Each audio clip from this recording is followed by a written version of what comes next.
پہلے جب نہ موبائل کا زمانہ تھا، نہ ٹی وی، نہ انٹرنیٹ، نہ کوئی اور ایسی ایجاد جو آج موجود ہے، بلکہ خطوط اور چٹھیوں کا دور تھا، پھر بھی ہزاروں کلومیٹر دور اپنے علم کا فیضان پہنچانے کا سہرا اگر کسی شخصیت کے سر جاتا ہے تو وہ اعلیٰ حضرت امام احمد رضا خان کی مبارک شخصیت نظر آتی ہیں۔ نہ صرف پاک و ہند میں رہنے والوں کو فیضیاب کیا، بلکہ دنیا کے دیگر ممالک کے بسنے والے افراد بھی اس بارگاہ سے اپنی شرعی معاملات کا حل پاتے نظر آتے ہیں۔ ساؤتھ افریقہ کو ہی لے لیجئے، اس کا فاصلہ اعلیٰ حضرت علیہ الرحمہ کے علاقے بریلی شریف سے 8,870 کلومیٹر سے زائد ہے۔ یہاں سے اعلیٰ حضرت سے 111 سوالات پوچھے گئے جو فتاوی افریقہ کی صورت میں اب بھی موجود ہیں۔ اسی طرح عراق کے شہر بغداد معلیٰ سے بریلی شریف کا فاصلہ 3,375 کلومیٹر ہے۔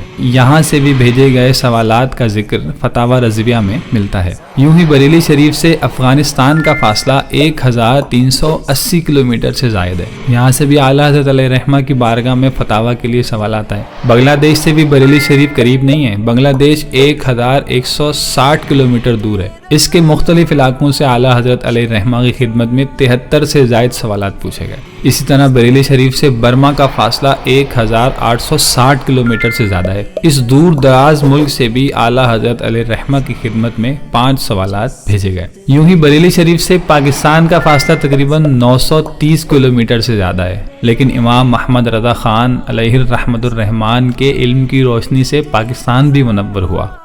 بریلی شہر سے پرتگال کا راستہ 8,870 کلومیٹر ہے۔ یہاں سے بھی آپ کی خدمت میں 3 سوالات بھیجے گئے۔ غور کریں کہ ٹیکنالوجی سے خالی اس دور میں بھی اعلیٰ حضرت علیہ الرحمہ کی ذات مبارکہ سے فیضان علم کہاں کہاں جاری تھا، سوچ کر عقل دنگ رہ جاتی ہے۔ بے شک میرے اعلیٰ حضرت کی شان ہی نرالی ہے۔ اللہ تعالیٰ سے دعا ہے کہ ہمیں اعلیٰ حضرت کی غلامی میں رہتے ہوئے دین کی خوب خدمت کرنے کی توفیق نصیب فرمائے، آمین۔